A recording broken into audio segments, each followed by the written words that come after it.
Welcome viewers to Women Now.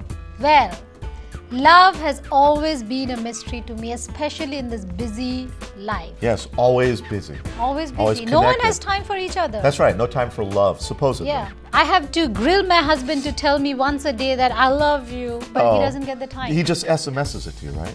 Not even that. Puts There's it no on time. Facebook? No, no. There must be a better way. But that doesn't really mean that he loves me any less. Right. It's just that there's no time to express love. Okay. So I met with Dwipal Desai. He started this company called The Ice Break, and that is to ignite the love and passion in couples who've been in the marriage for a long time, not finding time for each other, too busy in their career. It was a cool application, and you must try that too. So, I've been married for 5 years, and I've always been working on startups since a long time, right? Before I got married. So I've always been really busy, and I have not been able to spend as much time as I would want with my wife. That is pretty much the case with all entrepreneurs in the Bay Area or working at a high level at any company, and I'm glad you found something that could break that. Yeah, so that was my inspiration behind the Ice Break is, can I use technology to affect somebody's life in a meaningful way? And for this case, it was my wife, right? Can I do something, can I build something that even for a split second will bring a smile to her face? And that really was the core motivation or inspiration behind the Ice Break. How do you do that? So what we do is, imagine you're watching the show on a weekend, right? The show gets over, you have breakfast, you have a busy life, you work during the weekdays, and you finally have some time to spend with your significant other, right? And now you just get that you're tired, and all the words that were flowing that you were thinking, oh man, once we get done, we'll do this and that, you're just tired. So now you actually hate seeing each other. Not as in hate, but that moment is gone. So imagine at that point, your phone suddenly beeps and reminds you or asks you that what was it that your significant other did that brought a smile to your face, right? And now all your old memories from 4 weeks back when you got a surprise birthday party and you did not know about it, you came home from work and there were all these people and you had an amazing party at home.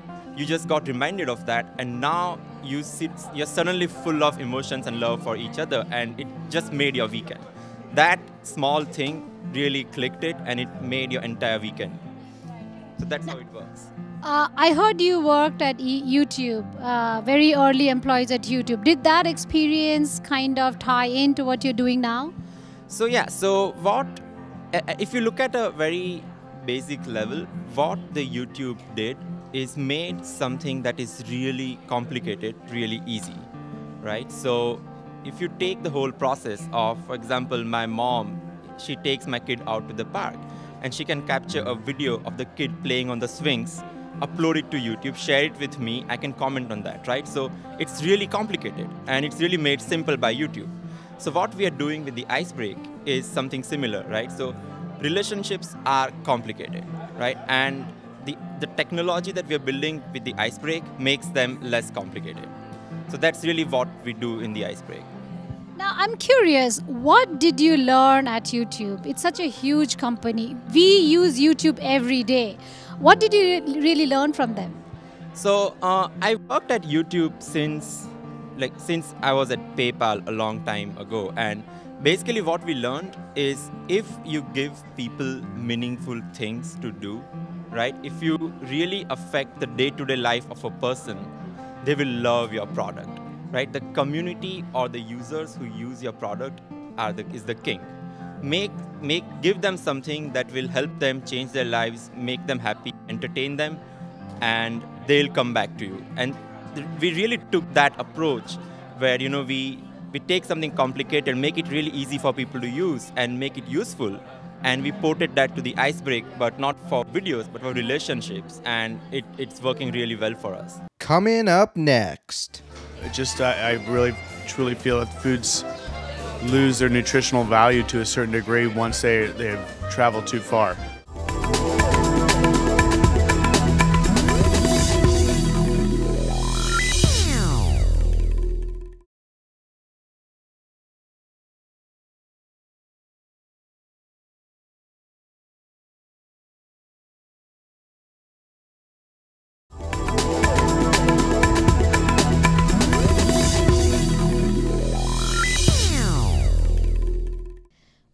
has been given a tag of being one of the ingredients for Google's success. Can you believe it? It's amazing. Let's meet Charlie Ayers, and why he was attributed that success for Google is because it seems he served food that stimulated the mind of the people working at Google, and that's why they were more productive. He was serving lunch, right? Right. So people were more productive because he gave them food that motivated and stimulated their brain. How cool is that? That's awesome. food for thought. It is, and now he has his own place. Yes, and I wanted to eat his food to get more stimulated. You should try that too. Well, you didn't take me. Next time. All right, please do. We'll take you to Calafia, his restaurant out there in Palo Alto.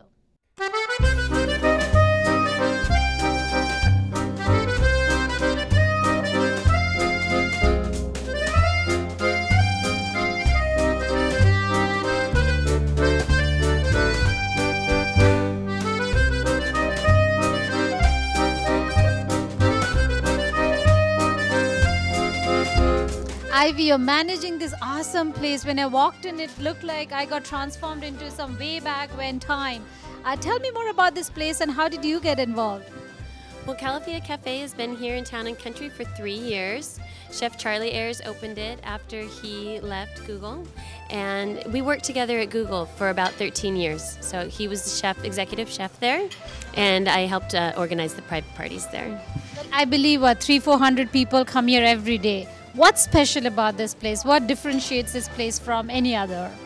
Well, the food is all local. It's organic, it's fresh. Everything is made here. Nothing comes out of a box.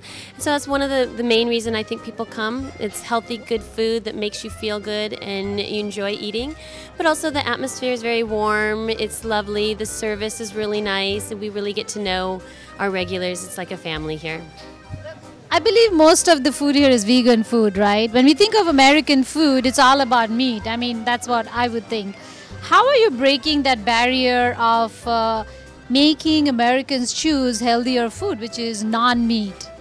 Well, we prefer to give people food that they are somewhat familiar with, but test their boundaries a little bit, introduce them to things that they may not know about, but it's better for them, but present it in a way that is approachable and it won't be too scary, so they won't be afraid to try it. So we'll incorporate quinoa into dishes that they already love, or things like amaranth, which is another grain, so that people aren't afraid to try it.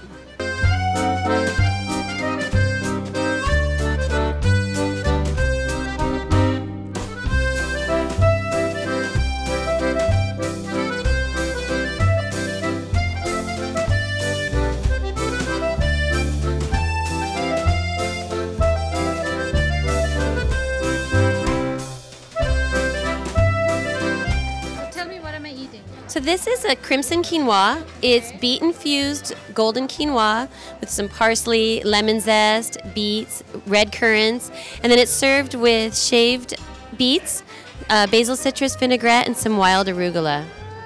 It's yummy. Great. We love it. It's quinoa, it's vegan, it's protein, vegetables, a lot of minerals and vitamins. It's good for you. It's satisfying and delicious. I could eat this whole day. This is awesome. Very nice. So Thank you. Overlaid with beet to match the color? Yeah. So that's what you were saying. You have to display it or serve it in a very colorful, nice way so people like it, right? The more colors, the more vitamins and minerals it has. Charlie, it's an absolute honor and pleasure to talk to you here today. Welcome to WomenNow. Thank you for having me. But tell me, at what point in your life you realized that you were going to be a chef? Probably since I was a little boy, around 8 years old. I always enjoyed cooking and enjoyed being around the kitchen, and so that's something I've always known. You're so famous today. Google even says that because of the food you serve, they're so successful today. I mean, tell me what differentiates you, or was it the right place, right time for you? It was a little bit of both. My style of cooking has always been lighter, using local ingredients. I know everyone talks about doing that now, but it's something I've always practiced.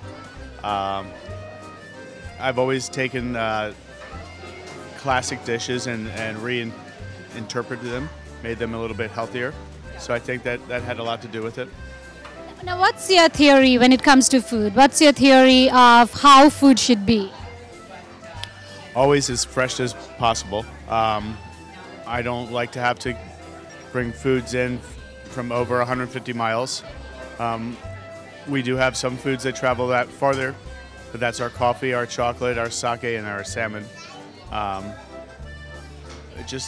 really truly feel that foods lose their nutritional value to a certain degree once they've traveled too far. As soon as they're harvested, they're already starting to die. So.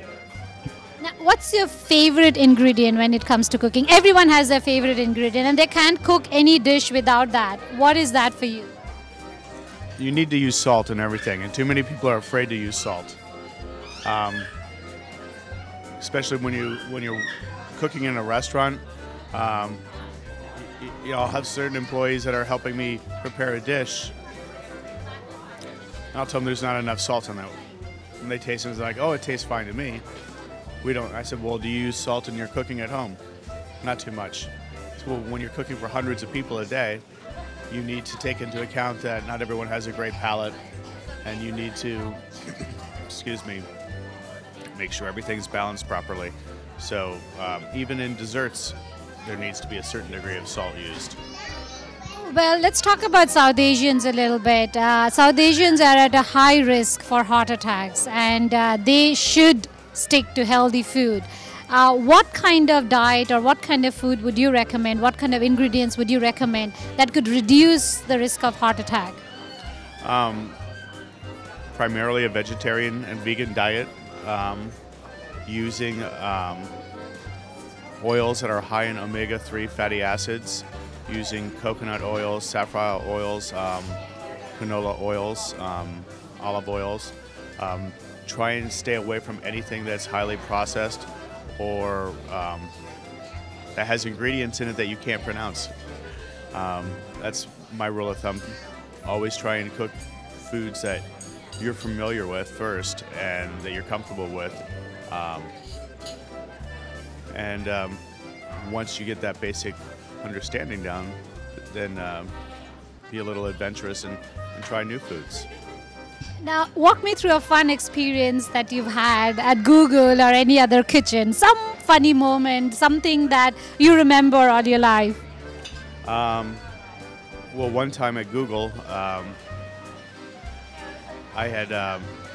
got a great deal on lobsters, and I was serving them lobster at lunch one day, and I had forgotten to order lobster bibs. But I had these long dishwasher aprons that they were disposable, made of plastic, so they kind of looked like a lobster bib that you would eat in a seafood restaurant, but they covered your lap, and and it was a little joke myself in the kitchen had, because we looked out in the dining room and saw all the employees wearing these dishwashers aprons instead of lobster bibs, and the employees never knew, but it was pretty funny on our end.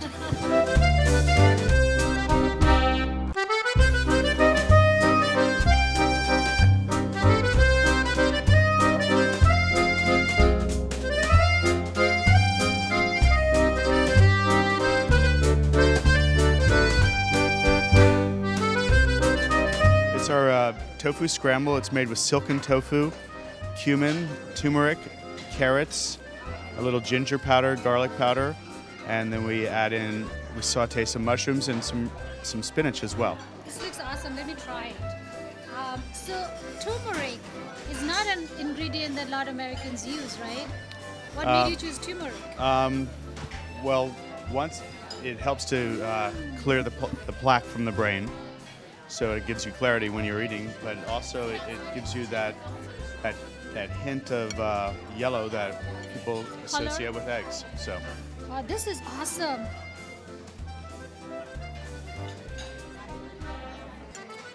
Take one more.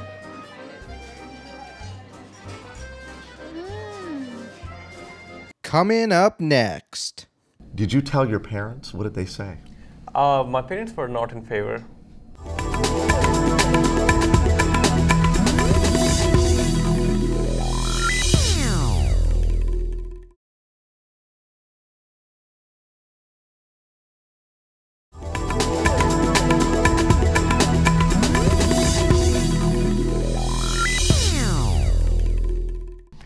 viewers, welcome back to the studio with our table talk, and we are discussing interracial marriages. Yeah, something that I've always been curious about that. You know, I am more curious about the figure. Okay. In 2010, apparently there was a study that only 15% of marriages in the US are interracial. So is that like 1 out of 12 or whatever this Isn't that statistic too is? low? It doesn't seem right.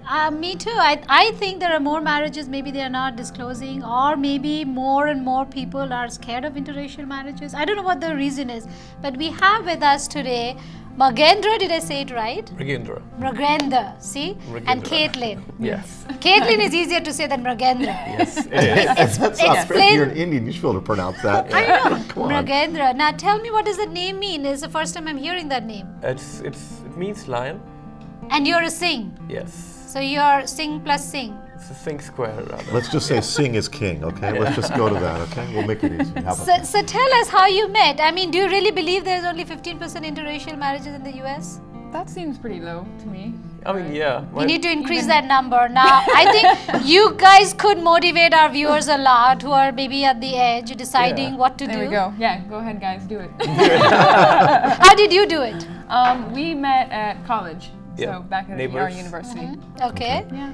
And what was it like? I mean, oh, she's cute. Oh, he's cute. What was it like? Well, we lived in the same apartment building, so That was we easy. saw each other like a lot. And then it turns out we had a couple of mutual friends. Yeah. Oh. But you know, it's easy at a college because there's this big melting pot of all types of people, And you get to hang out and meet each other and then Yeah. social. And then the same apartment building didn't hurt, right? Yeah, So that did you ask her out first or did you ask him out? Which way did it go?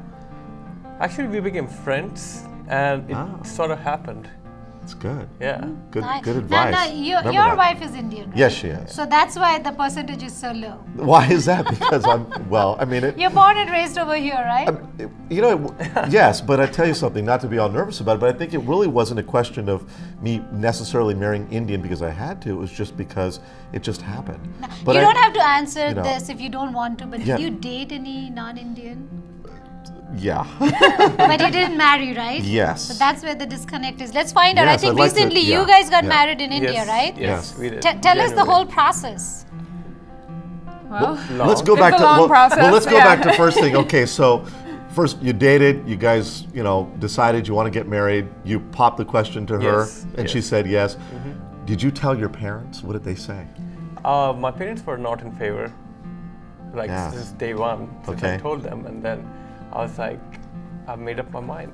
Yeah. And We've there's been no together- turning back. Yeah, How long you been dating together when you finally popped the question? for 4 years, right? yeah. Oh wow, so for, you guys like are- a while. And It's then been a while. now let's talk about you. What about when you said I'm going to marry this guy? What did your parents say? Oh, they're fine. Oh, they They're were like- cool about that. My- That seems I'm very interesting. lucky. My parents were very cool about everything, so Okay. that wasn't an I mean, it was issue like there. induction was right there. Like the very first time I met their parents, Okay, I was part of the family. awesome. On my side, it was It was a totally little different. Yeah, So it's almost like a little movie here, right? You know. It's a Hindi movie, But remember? the opposite of Meet the Parents, where this time it's the other way around, where you're not trying to be the Gaylord Fokker who's getting Right, beat up right, by right. De Niro. It's the No, other way I around, think right? in the US we are very diverse, so I think families are very welcoming of other ethnicities. But in India, it's a little backward still. I mean, we think, oh, son or daughter getting married to a person from outside our community means we'll have to deal with it within our community and tell everyone that is happening.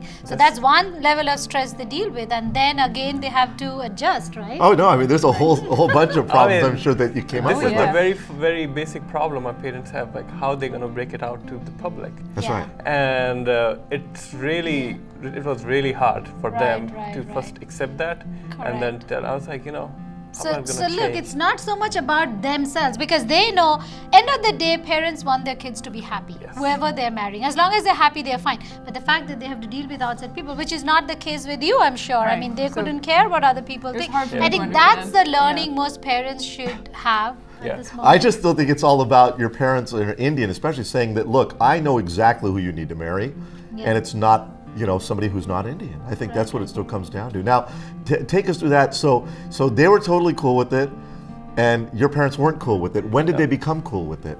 Like, When you showed up to India with your No, bride to be? I mean, when did it we happen? had two ceremonies. We had ceremony here in Okay. US and ceremony in India. So traditional Western style ceremony, Yeah. or okay, a white wedding. Kind of sort of, summer Yeah. wedding. or like a yeah. civil, more Yeah. like a civil Yeah. sort of Yeah. civil For the union, most right? part, yeah. Okay, so that's fun. And then in India, what did you do? And then we went back to India. So my mom came actually. Oh, she was here. Yeah, she was here for my Western wedding. Yeah, Okay. our Western Yeah, wedding. yeah. American. So I sent them the card, Okay, and I was like, "You're invited." I mean, you know. awesome. I love this. And So even okay, Great. wait. Let me get this right. So even when they said no, Yes. you still took that leap. You took that step and got married, regardless whether your parents liked it or not. Hey, here's your invitation. Well, it's because he right? found his soulmate. I mean, it was simple. He found his soulmate. Which, yeah, we'll come But to same that bit, later. you found your soulmate. I mean, that was the like, bottom line. it's more like being true to yourself Right. and taking a stand and believing in who you are. Well, I hope you liked our show as much as we did bringing it to you. It's time to sign off, and we love your comments, suggestions. Do send us our way. We want to inspire you and be inspired by you. It's all fantastic, amazing, remarkable human glory. Share motivating stories to help you to take on the biggest adventure to live the life of your dreams. Be sure to like us on Facebook. Of course. It's really, really important. Spread the word. The show's for you. And keep sending us your 2 cents. That's right. We'll see you next week, same time, same channel. Until Till then, take care. Bye-bye.